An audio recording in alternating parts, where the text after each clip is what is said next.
शिवपुर गांव में बबीता अपनी दो बेटी शर्मीली और सुमन के साथ एक छोटे से घर में रहती थी।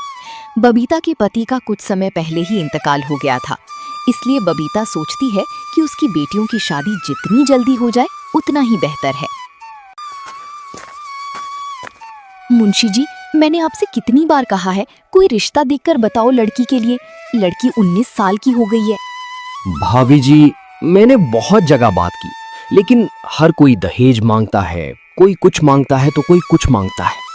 मुंशी जी, तुम तो जानते ही हो हमारे घर में कोई काम करने वाला नहीं है।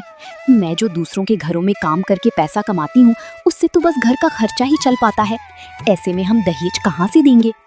भाभी जी, एक रिश्ता है, लेकिन आदमी की उम्र लगभग 50 साल है।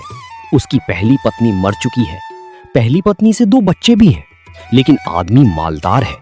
तुम्हारी बेटी को कोई परेशानी नहीं होगी। लेकिन मुंशी जी, उम्र बहुत ज्यादा है, लोग देखेंगे तो क्या कहेंगे? लोगों का काम तो कहना ही है। अगर अच्छे घर में करोगी तो दहेज देना ही पड़ेगा।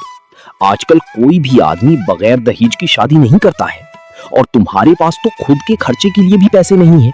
ऐसे में दहेज कहाँ से दोगी? तुम सही कह रहे हो मुंशी जी, हमारे पास तो फूटी कौड़ी भी नहीं है। तुम बात करके लड़की की शादी करवा दो।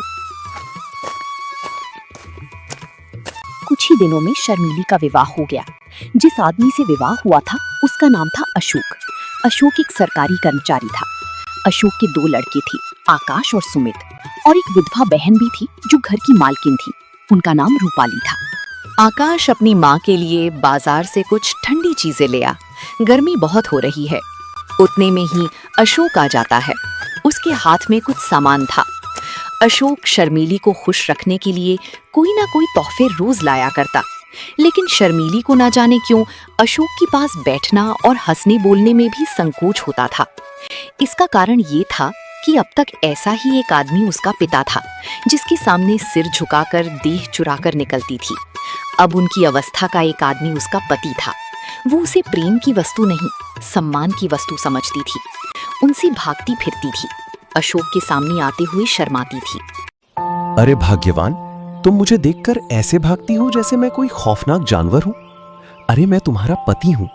अगर तुम ऐसे ही शर्माती रही तो घर कैसे चलेगा? तुम अब इस घर की मालकिन हो, जो मन में आए वो करो। अशोक अपनी बहन रूपाली को बुलाता है और उससे घर की चाबी लेकर शर्मीली को घर की खजांची बना देता है।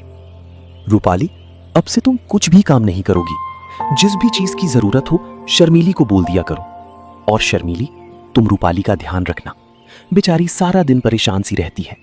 घर में जिस चीज की भी उसे जरूरत हो उससे मंगा लिया करो। मैं हर महीने की तनख्वाह तुम्हें दे दिया करूंगा, क्योंकि घर के सारे खर्चे अब तुम्हें ही उठाने हैं। अशोक पूरे महीने की कमाई शर्मीली को दे देता है।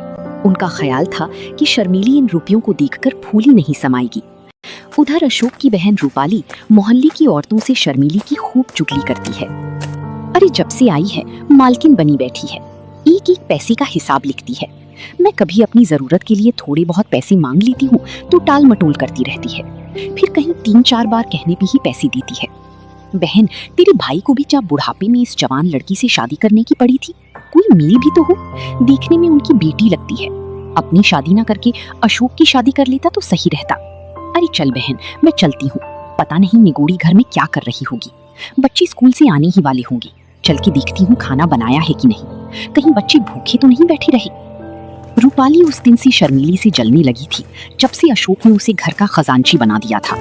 रूपाली हर वक्त शर्मीली को अच्छी बुरी सुनाती थी और उस पर नई नई आरोप लगाती थी। एक दिन शर्मीली छत पर किसी काम के लिए जाती है तो रूपाली कहती है, अरे ना लाज है ना शर्म, निगोड़ी ने हया भून खाई है। अब क्या कुछ दिनों में बाजार में नाचेगी? लोग देखेंगे तो क्या कहेंगे कि कल परसों की बहू छत पर चढ़ी डोल रही है। अरे अपने घर को सीखा था या नहीं? दीदी, मैं कपड़े लेने गई थी। आंधी बहुत तेज आ रही थी, कपड़े कहीं उड़ ना जाएं, इसलिए मैं चली गई थी। अरे मुझे बुला लेती, मैं क्या मर गई थी? लेकिन तू मुझे क्यों बुलाएगी? तुझे तो दूसरों से नैन लड़ाने हैं। घर का सारा काम यूं ही पड़ा है। बच्चे स्कूल से आने ही वाले होंगे, उनके लिए खाना पकाया है कि नहीं? सुबह से कपड़े ही धो रही थी, बस अभी फारिग हुई हूँ, अब खाना ही बनाने जा रही थी।